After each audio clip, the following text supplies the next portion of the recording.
Are you ready to take your business to the next level? Every day there are countless books and articles that are published offering the key on how to make your business a success. It's easy to feel overwhelmed trying to keep up and run your business. That's why Deb Creer created the Business Power Hour.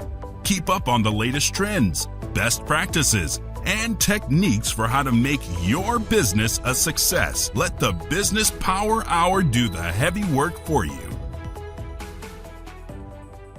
Good morning. Good morning. I am Deb Creer, and I am passionate about giving professionals the tools that they need to make themselves and their businesses as successful as possible. We're going to twist things up just a little bit today because we're going to be talking about potentially being an employee. So it's not your business, but things that every single person, even if you are a business owner, things that you should be doing pertaining to your career. And so please join me in welcoming Debra Wheatman to our program today. Welcome, Debra. Thank you so much. Thank you for having me. It's really a pleasure to be here. Always fun to talk with another Deb, isn't it? Yes, absolutely. Two Debs. Yep.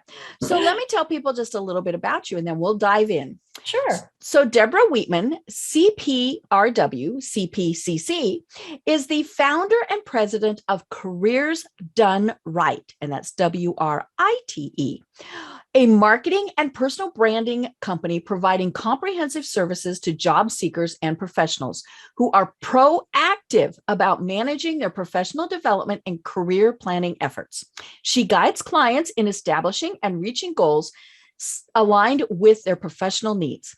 Debra works in career management, leadership strategy, interpersonal engagement, change management, and performance in post-M&A environments. So again, Debra, welcome. Thank you so much. Great. Well, one of the first things that I always like to do with my guests is to have them tell us a little bit about how they got to where they are today and how you discovered that this truly is your passion in life. Yeah, that's a great question. And thank you for asking, because I call Careers Done Right my happy accident, really, because I didn't actually start out in this particular thing. Okay. I was a communications and journalism student in school, and I've always been a writer. I kind of fell into this, oddly enough. And just to make a very long story short, I was working for a big media company, and my friend approached me and said, someone else needs help at this startup company. Do you want to go help them? This is the nature of the work. I basically did that as sort of like my side hustle. Okay. And that side hustle ultimately became what was at the time sort of two full-time jobs. And then I subsequently launched Careers Done Right from that effort. So that was, I don't know, that's about almost 18 years ago now. I love it. And it's something, resume writing, things like that are things that we tend to think we only do in our 20s, right? And then you never have to do it again. And as I was saying in the intro, it is something that you should always have and always have current. I applied to be on a board not long ago, and they said, we need your resume. And I went, my what? I hadn't had a resume in 20 years. And so it is something that always should be current, because you do never know why you need it. So let's talk about why it's so important to hire someone to do your resume for you, because, even when you're just starting out, it is something that I think we all need to think about is, why would we hire it done? So this is a brand building exercise, just like you would if you were applying for a full-time job or a board seat or whatever it is. It's about your brand. It's about telling the story of you. Every one of us has things about us that are unique and special and wonderful, right? And the difference is that's what makes the world go round. Right. The same thing exists for your resume. And that brand and that story needs to be illustrated in that document. Why is it important to keep these things updated and make sure that you have them? Well, as you see, Deb, for you, it was because you had a board opportunity and you were probably then like, oh my God, what am I going to do? I have to manage this thing together. Right? I hadn't had a resume in 20 years. Right. And a lot of people have that problem. They don't remember where they worked, even they don't remember the dates. They don't remember the duties. They don't remember the achievements. It's really good to keep it, even if you never use it, even if you're a business owner, and I can talk a little bit about why it's important for those people as well. But for those people seeking opportunities where they don't own a business and they're pursuing work at a company, let's just say, it's important to keep a history and memorialize all of the good things that you've done. I don't remember, Deb, what I did last week. I know. You and me both. Okay. So having that written down provides you with a couple of things. One, it provides you with the history of what you've done. Two, it serves as sort of the master plan, if you will, when you have a situation where someone calls you and says, I need a board resume from you.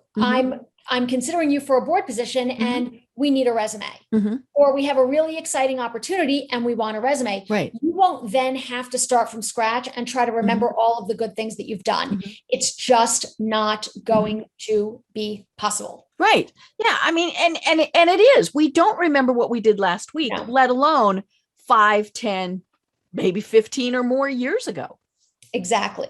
And so keeping that and keeping those notes for yourself, even if you never need it. Right. In the off chance that you do, then you have it. You have it written down, you have it memorialized, and you can go back to your notes and put something together if in fact you find yourself in need of one. That's maybe for an employee. For someone who owns their own business, it's also important for these people to have it too. Why? How are you getting new business? What is sort of the plan and the pathway to get new business? Of course, I'm sure you're leveraging your network, which is great. And you're speaking to people and you're getting referrals. And that's wonderful. You will find yourself, and I know a number of people who have had this, where they say, you know what, I'd really love to see something about you. Do you have any materials that you could share? I'd love to see a resume of some kind, or a bio, or something that shows the history of the work you've done and the achievements in those areas. What better way to provide that than in your resume? Right. Yeah. And of course, I'm a big supporter of LinkedIn. And, and that's a perfect place to be keeping all of those items, because you should just be updating your profile. I mean, how many times have we looked at someone's profile and we go, not sure when the last time is that they checked into it. And so you can be going in, and maybe you are the business owner, and maybe you just do a recap once a year, and you can say, 2020, we had 5 new clients. We did this, we did this, we did this, and because that's something, and then it's a great place to be keeping some work examples, and because you can put those in there. But then if you do need an actual printed resume, again, you've got that archive. Right. You should keep that. I wouldn't recommend necessarily putting your resume on LinkedIn. LinkedIn is the place, that's the appetizer, right? Not the main course. Right. But yes, you're teasing them. Yes, exactly. But you can certainly keep examples of your work there. And keeping it updated and looking at it and making sure that it's relevant and timely. You should be doing that. It's sort of like keeping your house clean. Right. You want to sweep up once in a while, make sure the kitchen's clean if you're having guests over. So it's that kind of thing. And LinkedIn and these other tools, whatever social platforms you're on, you do need to keep good hygiene. And you need to also remember that these are professional sites and it's a professional brand. You're trying to grow, manage, maintain. So if you keep those principles in mind, your brand will always be pristine. Right. Let's talk more about brand. I think so many people don't recognize that they have a personal brand. So what is it and why is it so important? And I don't care if you're 20 or 80, why is it so important? It's important because as you go through life, professionally, personally, your brand is the thing that comes to other people's mind when they think of you. Okay. What do you want that to be? Not everybody can be Oprah, right? Not everybody is Richard Branson. Right. So, but they worked really hard at that. They did. They worked really hard to build that, right? And to build that persona, to build the thing that other people think of them. It's important because reputation. Right. These are the things that establish your reputation. When they say, oh, Deb Cryer. Oh, I Mhm. know her. She's awesome. Mhm. Let me tell you a little bit about Deb, Mhm. what she does and why Mhm. what she does is so cool. And, Mhm. and you should really be in touch with her. Let me make an introduction. Mhm. That's part of brand building. Mhm. And that's part of why building your brand helps so many other Mhm. areas of your career. Mhm. It's good for networking. Mhm. It's good for meeting new people. It's good for sharing new ideas. Mhm. It's good for promoting the ideas that you've been providing Mhm. over the course of whatever time frame that you've been engaging, either Mhm. online, in person, virtually, whatever. Mhm. Right. And one of the things where I see people slip up, and I'm guessing you do too, is that lovely thing called social media. They might have like a truly wonderful LinkedIn profile, but if you look at their LinkedIn or their Twitter accounts, their Instagram, their TikTok, their Facebook, I mean, all of those things, one post can destroy your reputation. Absolutely. And it's really important. People think like, oh, if I just post this one thing, it's, no Mhm. one's going to see it. Mhm. You know what? These things, they never go away. That Right. digital footprint, Mhm. it's there Mhm. forever. Mhm. Okay. Forever.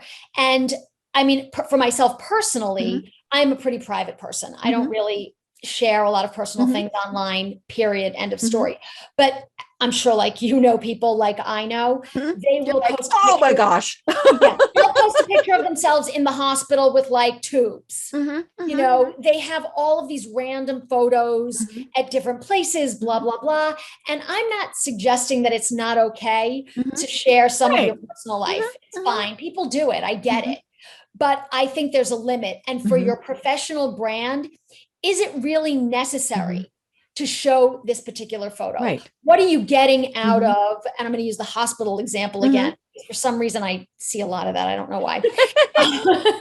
People like they're Mhm. waiting in the ER. Like, Mhm. what is that doing for your brand? I know. And especially if I look at that picture and go, ah. Yeah, I'm going to say not much is the Mhm. answer, Mhm. Right. right? You want to be smart about the things that you post Mhm. with the thought in the back of your mind, who's going to be seeing this Mhm. Right. potentially? What, at the end of the day, what is it going to Mhm. do for me, Right. right? If you're thinking about the growth of your development Mhm. as a Mhm. professional, right? And that's the thing that's driving Mhm. you, then I say be more judicious Mhm. in the things that you post. Right. Not everybody needs to have the intimate details of your life Mhm. splashed across the Right. social Yeah. media. Well, and you can limit who sees what. I mean, Yes, on that's true. some of the platforms at least. Yes. But what amazes me is the trolls of the world. Now, if I'm hiring someone, you can darn well better know I'm going to look back at somebody's history. Yes. I want to see what's going on. But yeah, the trolls are kind of bizarre. I mean, we saw a story earlier this week, I believe, where the singer Carrie Underwood liked, all she did was click the like button on a video, and I don't remember if it was pro or anti vax or mask. I mean, it's this Right. whole big hullabaloo with all of that now, and people were just ripping her to shreds. Now, it was like, okay, maybe she clicked it on accident. I mean, you never know, right? We're going through some of these things fast. Yeah. Your mouse goes boop, and you meant to click on the cute cat video and you got that one instead. But it really is amazing how sometimes people look at those things. But if your personal brand, I mean, people will go back. They will go back years to see things. And I tell people, go in and delete them. Now, they still do kind of exist out in that nebulous area. But, if you were silly enough to post the pictures of your drunken debauchery weekend, at least delete them, so that it's a little harder to find. Exactly. And, it's interesting because I see a ton of, people online, and I never respond to anything. Mm-hmm. I just don't. I just keep because you never know how somebody's going to take it, right? Yeah, I don't need to this is 10 minutes of time I'll never see again. Mm-hmm. Okay. I don't need to get into an argument with someone Mm-hmm. over any topic. Right. Period. The end. It doesn't matter what it is. Mm-hmm. Yet when I scroll and I just, my daughter is also this way, like a voyeur. I look, but I never comment. Right. Never post.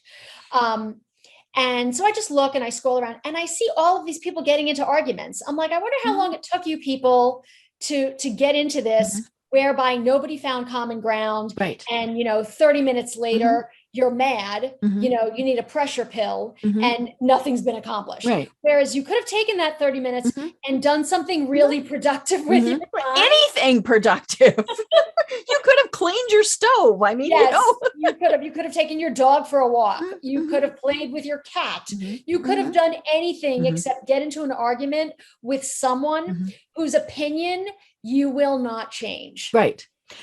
And I talk about this a lot. We see the fact that people tend to think that their computer monitor, whether it's your phone, your computer, they think it's like a shield. Yes. They can say whatever they want, and then you have the people of First Amendment, okay, whatever. But what gets me is like the name calling. I mean, I've had people call me an idiot. I'm like, really? I don't even know who you are. How can you call me an idiot? We've never met.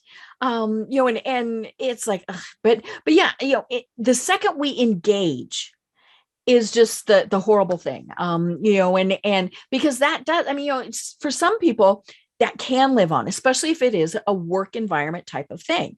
I gave this example, years ago when this happened, where a friend of mine posted, that she hated her job. She hated the people she worked with, yada, yada, yada, yada, yada, blah, blah, blah. And so a coworker of hers, of course, printed it. And there's a variety of ways you can do that. I mean, anybody who thinks you can't print, no, even if you're just doing a screenshot. Yes. And that little person went trotting into their boss and went, looky. Right. And that person lost their job, and her, she was saying, well, but it was my private space. I had the right to post it. Well, sure. But there's nothing that's private. No. And I think that's the thing that so many people forget is, I don't care what your settings are. I don't care about any of that. Like I said, that person printed it. And so if you don't want the world to see it now or in the future, don't do it. Just don't do it. Exactly. Nothing is private if you put it online. Right. And it's hard because, there are times where we see something and we think, oh my gosh, we need to respond. We need to, defend the defendless, all of those various things. And, yes, you obviously, if you feel like you need to, then, but just always be aware that there can be ramifications. Yes, there are repercussions. I mean, it's a wide world out there. Right. With varying opinions and the spectrum is wide and it's deep. Right. So you just don't know. And that's why I'm just a fan of keeping my opinion to myself, unless someone solicits it. Right. Right. And you know what the saying is, right? If somebody wants your opinion, they'll ask for it. Right. Yeah. And then you decide, okay, where and how am I responding? Because like I get tagged on, now I have turned tagging off. I mean, that's one of those things, but yeah, people will in a post say, hey, Deb Creer, what do you think? Yes. And I'm like, no, not going there. And I've learned I don't even respond. Right. Positive, negative, whatever, because then you get drug into it. So, yeah, it's just like, no. No. Yeah. I find that on LinkedIn sometimes also that people will do that to me, at Deb Wheatman. And I'm like, oh no, at Deb Wheatman is not available. Right. Right. Well, and it's funny. I've asked people, why do you do that? And they say, well, because I wanted your opinion. Right. Or, more than likely they've wanted to get to your network. And so by tagging you, of course, it shows up to them. But, it's like, nah, don't tag me if it doesn't pertain to me. That's just not cool. Right. No, I totally agree with you. And again, all of these things do sort of echo back, if you will, to your brand. And what is it that you're trying to achieve for yourself? And how can these things, if they can at all, evangelize that? How are they supporting that brand? Right. And if you can't come up with a really good answer, a solid, positive answer of how that's happening, then I say leave it alone. Right. Yeah. And obviously the world was a heck of a lot easier in a lot of ways before social. I mean, it's fun, but yeah, when we didn't have to worry about that, It's just, Right. yeah, and I guess my philosophy, and I really do live by the philosophy of it's 100% public. So whatever I post could be seen by my clients, by my mother, by, and so it's like, okay, what am I comfortable with them seeing? Right. Exactly. And that's the thing. I call it like the grandma test. Yeah. That's what I call it. Mhm. Are you going to be okay if your grandma sees this? Right. And if the answer is no, then maybe you should rethink whatever it is that you're posting or you're about to say. And sometimes it's good to sort of take a pregnant pause, walk away, Right. and then come back and see if you still feel the same way about posting. Right. Sometimes I think people do things in the rush of the moment. I know I'm sometimes guilty of that, but and I think we all are to some degree. Like you feel like the immediate thing comes in and you're like, oh my God, I got to respond right away. But really it's better to take a step back. And sometimes you have to cool off based on what you're seeing and come back to it with a fresh set of eyes when you've had time to ingest it, if you will. Right. And sometimes it does help to actually put it down on paper. Sure. But it's kind of like the old email thing. If you be careful about hitting reply all of those things. You can write it, but then delete it. Right. And so, like if I'm needing to vent, I will do things like write it. And so I'll write it in Word because I don't want it to accidentally go out on Facebook. Right. Or, if I'm writing an email, I don't have anybody in the address field. So that way it doesn't accidentally go to them. Exactly. And then usually, 24 hours, is a pretty good, like I said, if I, like you were saying, if you still feel the same way, then maybe, but by then you will have, you're calmed enough to maybe go back and reword things. So saying you idiot might be changed to dear sir, right? Exactly. Thank you for your unsolicited comment. Yes. But yeah, I mean, it's just, and because it's funny. I think people also tend to think that they have a professional brand that can be separate from their personal brand. And yeah, I agree with you. No, you have a brand. Exactly. The two things are very much intertwined and they are not separate. Right. They're connected, just like your personal life and your professional life are also in some ways connected, right? Because if you're happy personally, it connects or spills over, if you will, into your professional life. Right. The reverse also holds true. If you are happy professionally, that spills over into your personal life. Your brand, the one brand, they are intertwined. Right.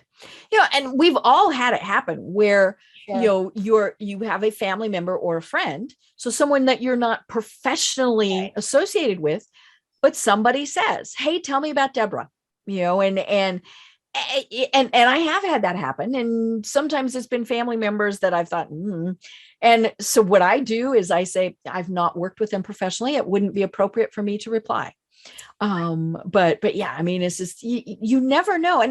But more importantly, you also never know when they might be such a great advocate for you. Absolutely. Maybe you are a volunteer in your church group, and you do all this work and somebody asks the minister or somebody else there, hey, I'm thinking of hiring this person. Tell me a little bit about them. Or do you have any recommendations for people? And they're like, oh my gosh, you have to talk to so-and-so. So yeah, I mean, it's just, there's a brand. Correct. And, when we work with people, when Careers Done Right, when we have clients and we work with them on their brand, that's one of the first things we do is we help them understand, here's what your brand is. Here's how you're going to promote yourself. Here are the things that you should be saying verbally. Here's what it's going to look like in writing so that there is a connection. There is a story. It's meaningful and it delivers measurable and actionable information that people can attach themselves to. Right. And that's your thought leadership, right? And that's part of what your brand is. Definitely. And you just mentioned something that is very important. Sometimes it is so incredibly beneficial to work with someone else. That's why it's good to have someone write your resume, why it is good to have someone work on your brand, because we don't brag about ourselves, even if you're the major league hockey star or whatever. There are certain things that we don't, and having that person that you're working with, that advocate, to say, tell me about X. That's what really gets us to the true story. Oh, absolutely. And the reason why it's good to get that outside perspective is because it's very hard for people to talk about themselves in that way. Right. It's sort of almost like gratuitous, and you feel, oh, I don't really feel like talking about myself that way. I'm not comfortable promoting myself in that manner. That's why people struggle when they write their bio, when they write their resume. They're not good at talking about themselves in a way. It makes them feel uncomfortable. Having an outside person do that, and you sharing your story, your information with that person really allows the writer to capture the essence of you through someone else's eyes, which is why when I work with people, I speak with them on the phone so I can learn about them. I can learn about their likes, their dislikes, which is also really important. What drives them, all the things that make them unique, so that a meaningful story can be told that not only illustrates their brand, but also especially in the cases of when either A, you're a business owner and you're looking for new business and you're in pursuit, or if you're an employee looking for a new role, it's a demonstration that past performance indicative of future success. And these achievements are the answer to how you're going to solve a client or employer's problem. Right. One of the things that I'm always asked, and I'm not always sure what to say, is how do you deal with the negatives? Whether it's that you got fired from a job, your business went bankrupt, all of these various things. I mean, we shouldn't ignore them. They happened. But how do you deal with something negative in somebody's story? So, it's a great question. I like to reverse engineer these things. Okay. Because mistakes are good. You can't get better. You can't learn, and you can't grow without mistakes. Lord knows I make tons of mistakes. I know. I like to think I'm perfect, but I have no such illusion. So mistakes are a good thing. How you talk about them, though, and how you present them, instead of positioning it as like, well, this failed. It's not about the failure, right? Here's what I learned from my experience. Here's how I applied that learning. And here's how I'm going to continue to apply it in the next thing. That's in the case, maybe if your business failed, maybe if you didn't have a good experience or a project didn't do well, right? And there were a number of things, and like anything with projects, it's not one person. One person by him or herself can't bring down the housing market. Right. It's just not possible. It's a number of people and just a lot of other factors that influence these situations. So in that specific instance, it would be, here's the learning that we got out of this particular, for lack of a better term, failure. Here's how we applied it to correct things. So it's not just about a failure or a fault or something that you don't do right. It's about taking that and saying, here's how I did it. Here's how I fixed it. And here's what I did moving forward to make positive changes. That's the secret sauce. Right. And you always get that question in an interview, right? You do. So Debra, tell me about a time when you failed and what the result was. And so you better have a good answer. And, I love it when people are like, well, I don't make mistakes. I've had people tell me that. I'm like, seriously? I mean, and I'll tell you right there, I'm like, that person's not working for me. Because there's another pathology that's going on with that. If they honestly don't believe that they've ever made mistakes, now they could be joking. I mean, that's the whole thing. But we always get that question in an interview, that tell me about one of your biggest failures and how you turned it around. Exactly. And, one of the worst things to say, frankly, is, this sort of trite answer when people say, what is something that you're not good at or something like that, people have a habit of using things that are not really, that are either non-answers or that are just like demonstrate that you haven't put any forethought, or you can't, that you have you're not self-aware enough to understand that you have failures, right? The best one is, tell me something that you're not good at. Well, I'm a perfectionist. Okay. That's not an answer. I'm sorry. No. That's not a good answer. Yeah. Come up with something real. It's okay. Nobody is perfect. Nobody. Come up with something, but also have the answer to what you did to correct it. That's, again, that's the secret sauce. It's okay to fail. It's okay to make mistakes, as long as you recognize them and you take the appropriate measures to correct them. You will come off, oh my gosh, so much more genuine, and also as a real person. You're not a robot. So by that logic, you need to take the steps to really understand, take an inventory. What are the things that I like or love even? What don't I like? Because those in that area, that's the place where you're going to find the things where perhaps you made an error, because it's not something that you're really necessarily connected to, either from a professional or a personal perspective. Right. And one of the things that I've seen with people is they throw somebody under the bus. Yes. Or maybe even just the overall situation, telling somebody, well, my business went bankrupt. You've applied for a job. My business went bankrupt because of COVID. Right. No, I mean, that was an underlying factor. Right. And clearly they're going to do the math and they're going to figure out, okay, this happened during COVID. But, it shouldn't be, nobody came to my store, nobody ordered my food, yada, yada, yada. It should be, here's what we tried to do and it just didn't work. And sometimes that's where you end it. It's just like, we tried as hard as we could and couldn't make it work. Right. Exactly. I mean, to your point, COVID is a symptom, right? And when you do have a business, of course, there's multiple factors that go into its success or ultimate failure. Right. And there are a number of things that drive that effort, right? So if in fact it did fail, which is sad, but what lessons did you take away from it that you can then apply in a new environment to ensure that the things that you did in the past are not repeatable processes that you'll bring somewhere else? Right. And it's funny because we see in a lot of cases the throwing under the bus, and it's really funny. We see that with our politicians, right? Yes. I'm looking at your blog right now. Yeah. And, it's, yes, other people pertain. I mean, like you said, but at the same point, it really should be, that here's what I did, but yeah, and then sometimes I do the opposite of that, rather than taking the accolades. And I know this, this is one of those things that goes on in my head. Somebody says, hey, Deb, you did a great job on this.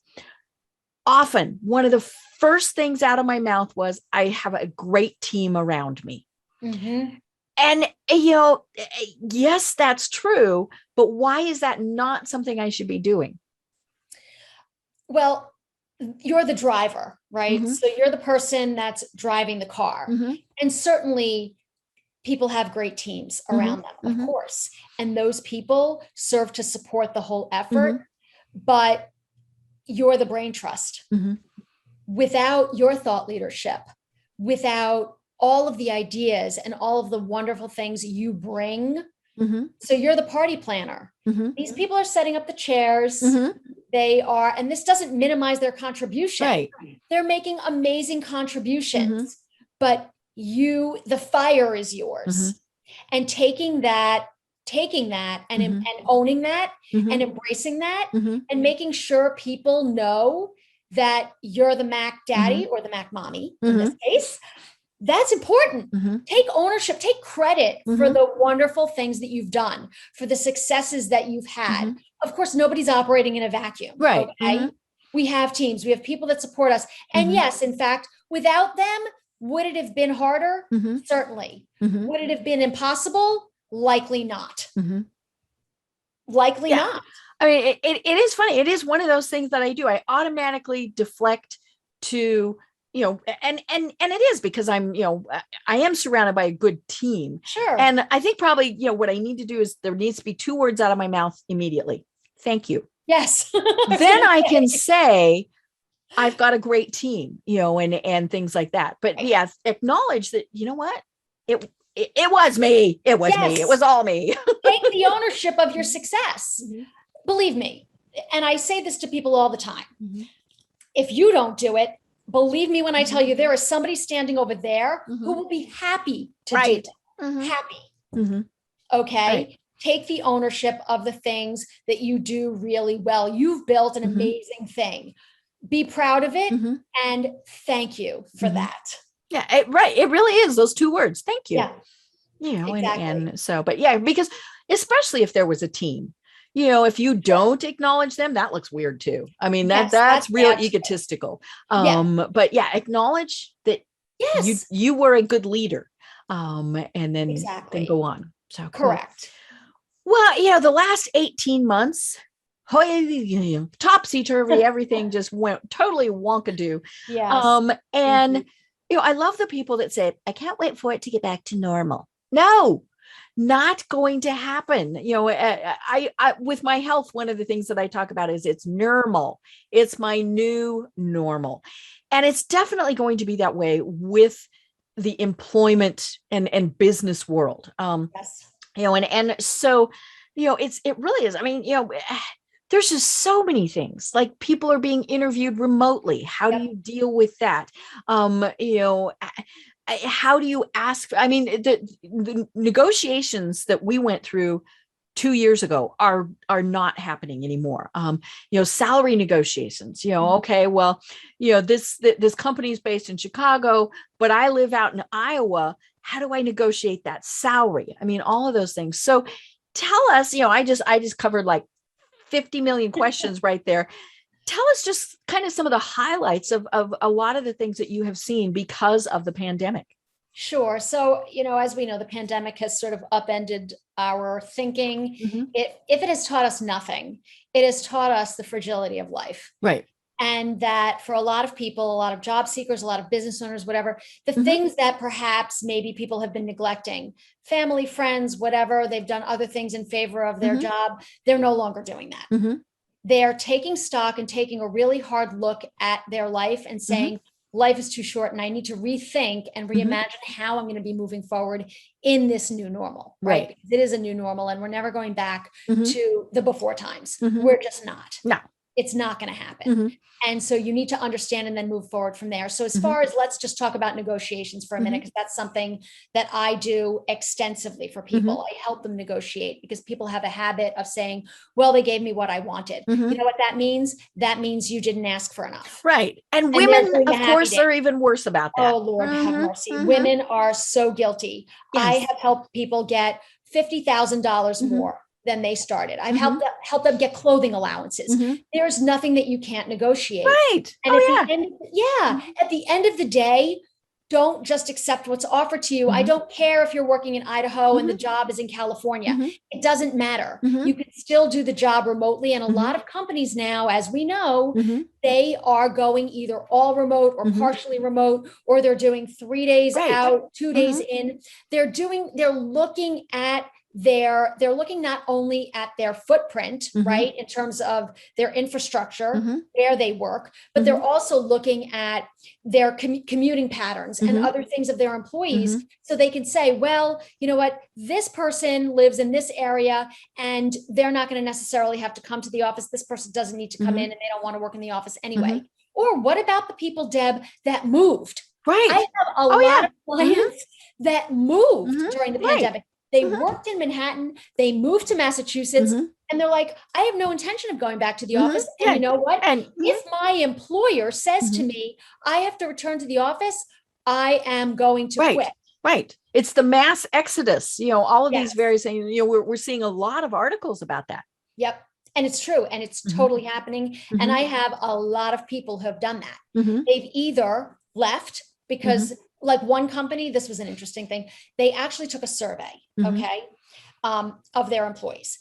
And the survey came back and 90% of the employees did not want to go back to the office. They were doing their jobs. They were very happy. The work was being done. It was productive. Everything was humming along. Fabulous. The employer took the survey. This is the responses they got. And then they said, okay, everybody has to return to the office effective this date. Well, and they all went, a survey. Right. if that's what you were going to do. Mhm. So a lot of those people quit. Mm-hmm. A lot of them quit. Right. Because they were like, well, I'm not interested. And you know what? I'll take my chances. I'm going to Mhm. look for a new job where I can continue to do the Mhm. work, contribute, Mhm. add value, and do it from the comfort of my couch. Mhm. And that's what happened. Right. Oh yeah.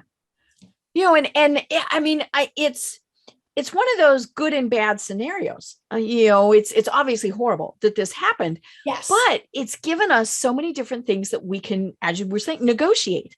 Maybe you are going from, Manhattan to Idaho. Right. Okay. Yeah. Your salary is going to be an issue. I mean, and that's going to be interesting to watch to see how really all that shakes down. But, like you were saying, you can negotiate everything. So you look at them and say, okay, you have to provide me a computer, good Wi-Fi, this, that, everything else.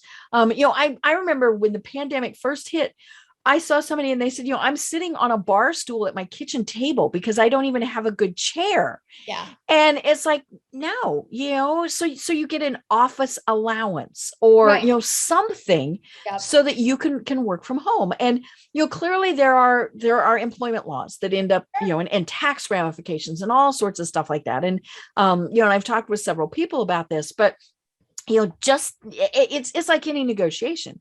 If they say, hey, Debra, we're going to pay you $50,000 and give you 4 weeks of vacation, you can, I mean, I've gone back before and told people, what I am under my husband's insurance. And so, that's an expense you're not going to have. Yeah. I know you might not be able to increase my salary, but I went 3 more days off. Right. At the very least, they're going to tell you no. But more importantly, if they want you, you've got a pretty good bargaining chip. You do. The other thing that I encourage people to do is when they do negotiate on their own behalf, let's say it's for a position, a new role, for example, I encourage them, go to the market, go do your research. Research will set you free. Don't just go to them and say, I want 50. That sounds like you pulled the number out of thin air. I did the research on the market. I have looked at various sites. I've spoken to peers and other people that work in similar or the same position in other companies. And from my estimation and my research has told me that this position, the salary band is 56,652 to 63,242. Right. No one's going to question you. You know why? If you say that with conviction, the question is not going to be, where did you get that number from? Right. It's going to be too specific right. to have that question, right? It's through your research. So by that logic, I am looking for something that's closer to the 56 range. Can we talk about that to see if that's something that we can do? Right. And through those efforts, I have personally gotten people tens of thousands more on their base. Right. Relocation packages, as I mentioned before, clothing allowances. There is nothing that you cannot negotiate. Nothing. Right.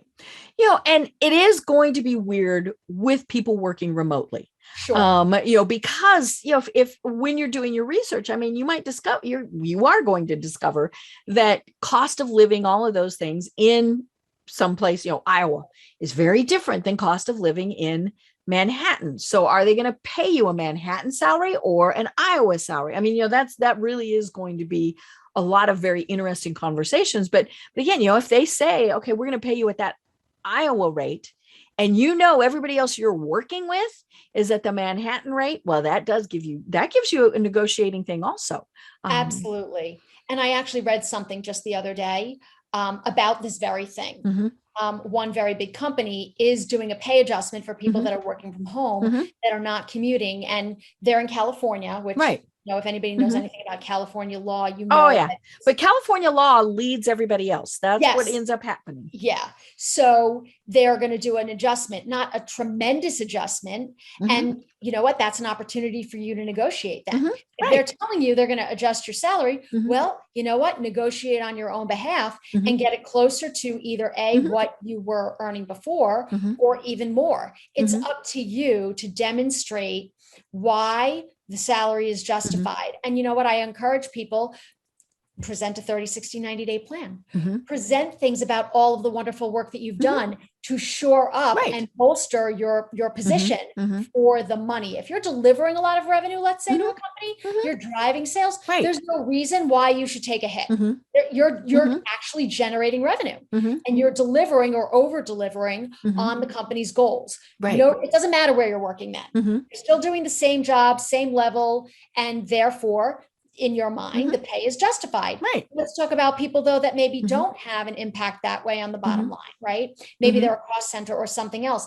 Still, even those people, they're delivering a lot of value. It's just in a different way. It necessarily or not necessarily can be quantified in the same way, but there is a value, intrinsic and extrinsic, extrinsic for the company that you should be looking at and tapping into as part of those negotiations.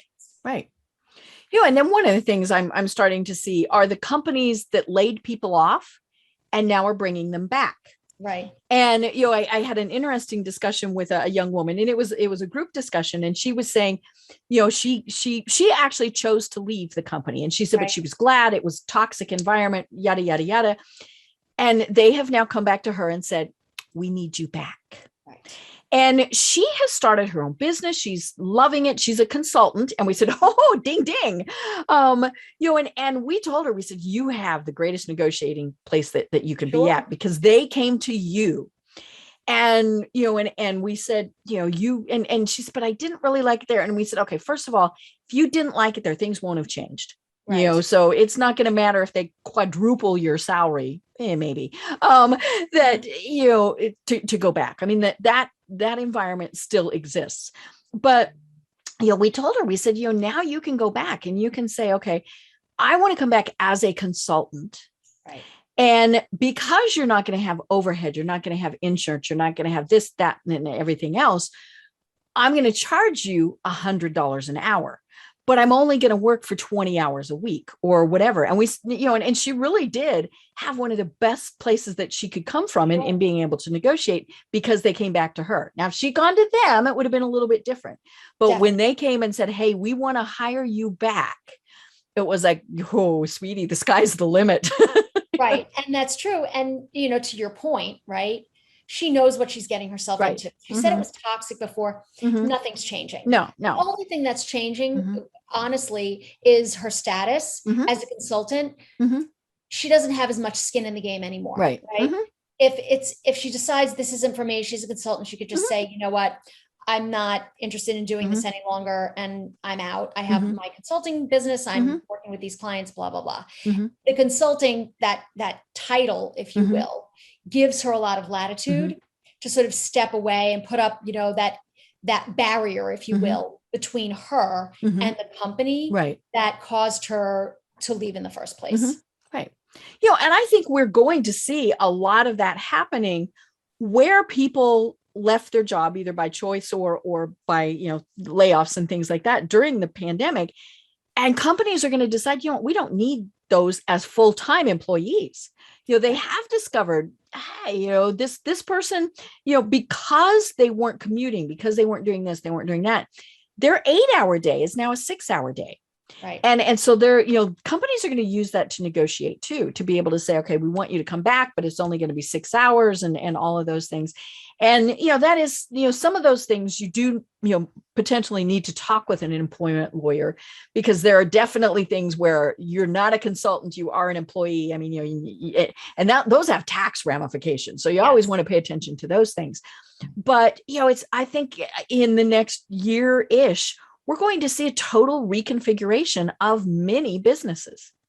I agree. And it's funny because I just wrote about this, I think it was last week, people having two jobs because they're working from home and doing neither well, right? So they're operating at, 50% and getting by in both, but they're taking in two salaries. So there's that as well, because Big Brother is not watching if you're working from home. Right. So if you're working from home and you're doing the remote work, and this is not everybody, of course, but I've noticed that there are people that are doing this. And someone wrote to me about their experience doing it. And basically I said, you're going to back to brand. When they find out, when one of them finds out, and they will, your brand reputation is ruined. Right. Pick a role that you feel connected to, that has the elements you're looking for, right? Make your list. Company A has these things and it's this compensation and blah, blah, blah. Company B has this, and pick and stop doing these things. Right. Stop it. Yeah. I mean, it's one thing to be doing that as a consultant, right? But if you're trying, and especially if you are an employee for both, and I think companies are going to say, hey, we're going to cut you down to part-time, and they might use the hybrid as an excuse to say, you're not coming in. And so it really is, it's going to be interesting. And what's going to happen is we'll see the big guys. It's been interesting. Like, I think it was Amazon that said, y'all are coming back. And they all went, no. And they stood their ground. And I haven't heard recently if they have said, okay. And clearly there are companies and situations, even, within companies where it's better to have people together. Sure. Depends on what you're doing and all of those things. But it really does come back to what we were talking about earlier. People are rethinking, what is important to them. For some people, they absolutely thrive being in an office environment. Sure. And if they're told, hey, we're not having you come back in, they might go, then I am going to look elsewhere. Right. I want to find a place where I'm in office. And, the other thing I would say that we didn't talk about, but I think is really a critical point. What about the younger generation, right? For those people, I'm all in favor of a work from home situation. I've worked from home for the past 18 years. My husband works from home. Okay. I know a ton of people who work from home, but what about people who are young? I have, kids that have just entered the workforce, 2 of them. Okay. One of whom left his initial job, right? Because he was working from home and he didn't have the ability. I mean, there were a number of reasons that he left, but part of the thing that drove the decision to leave was he didn't know what was going on. He couldn't get any help. He couldn't go like this to talk to someone behind him and say, hey, what do I do about this? So that lack of ability to get direction and help in your first job, those are formative times for young people. And being in the office sets the tone, not only for social, success, if you will, but also, professional business success and setting people up so they have the opportunity to grow and learn from those around them. So for young people, I think it's critically important that they have that and that they have that opportunity. He has since accepted another job. That job is also remote, but only till January. Then he's going to an office. And I got to be honest, he's happy about it. Oh, yeah. He wants to go see other people. Well, and I've seen stories of people who know that they did not get a promotion or something like that because they weren't in the office, let's be honest, sucking up, or just being in that social thing, the chit-chatting with the boss at the water cooler, all of those various things. I mean, those do pertain in many cases to this. And, and that's, I thought that was very interesting. It's I'm not getting promoted because I'm working from home. And I'm like, ooh. I talked about it actually. I just did I did an interview for an article. And one of the things I talked about was the importance of getting that face time.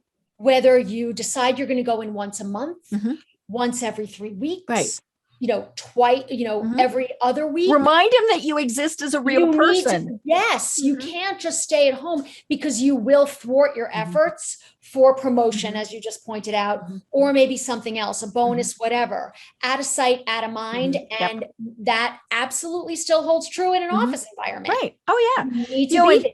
I think that's why we're probably going to go into hybrid, where they're in for a couple of days and out. And that's complicated. I mean, if you're in the office every Tuesday and Thursday, say, you get there on Tuesday and you're like, the file I need is on my desk at home. And then you go, the file that I need is on my desk at work.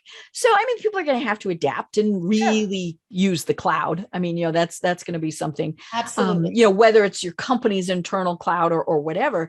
But yeah, it's just, it really is a fascinating time for all of this. And I think it's just, it's it's fun. I don't know if that's the right word, to watch all of this. And maybe it's because I don't have to deal with it. But it is, I think we are going to see a lot of major shifts in businesses. It's like the Industrial Revolution. Yes. But, now it's a pandemic revolution. I don't know what, but Right. yeah, there's going to be a lot of changes. It's inevitable. And you know what? Change is not a bad thing. No. With every situation, even the pandemic, you learn new things, Right. and you learn to adapt, you learn to change, and you learn to incorporate the new ways of working into the style that you have. Right. And that becomes the new normal. Right. Yeah. Well, oh my gosh, Debra, we are almost at the top of the hour. See, this is why I set the timer, because we could just keep going forever. But tell people how they work with you, and talk a little bit about the services that you guys provide. Sure. So we're a brand management company. We help people manage, maintain, develop, and grow their brands. We primarily work at the C-suite, or those people just rising to that level, as well as people pursuing board level work. Okay. The process is through consultation. So there are no worksheets or any of this kind of thing. I speak with people directly so I can learn about them, what makes them excited, what they don't like, all the things that make people wonderful. From that call, their resume, their board resume, their bio, their LinkedIn, all of these things are prepared. We iterate on that, so any changes can be made. Once it's finalized, you have a set of documents and tools that present your brand across, in writing, again online, and then the things that you deliver verbally. So that's how we work. It is a relationship. And I would like to think that, I have a lot of relationships that I've built over the past 17 years with thousands and thousands of clients. And it has been so gratifying. I've loved every minute of it. Learning about people and seeing them move to their new levels of success, it really is a wonderful thing. And I stay in touch with people. And I think, in addition to delivering on that brand promise for them, the thing that I really get the most out of, and I know my clients get the most out of, is that relationship that we build together, so that I can continue to advise them over time. I'm not going to just write for someone or advise them and wish them well. I will always wish them well, but that's not the point. Right. The point is to work with people, get to know them, and make sure that I can continue to deliver value. Great. I love it. And your website is? careersdoneright.com. Perfect. I love it. And if they want to reach out and connect with you, how do they do that? They can do that via email at Debra, Debra, at careersdoneright.com. That's probably the best way to reach me. Also, if they want to reach me, I have a very heavy presence on LinkedIn. I'm one of, probably Wheatman is not a common last name. If they just put Debra Wheatman, Debra Wheatman in LinkedIn, I will show up there. Perfect. I love it. I love it.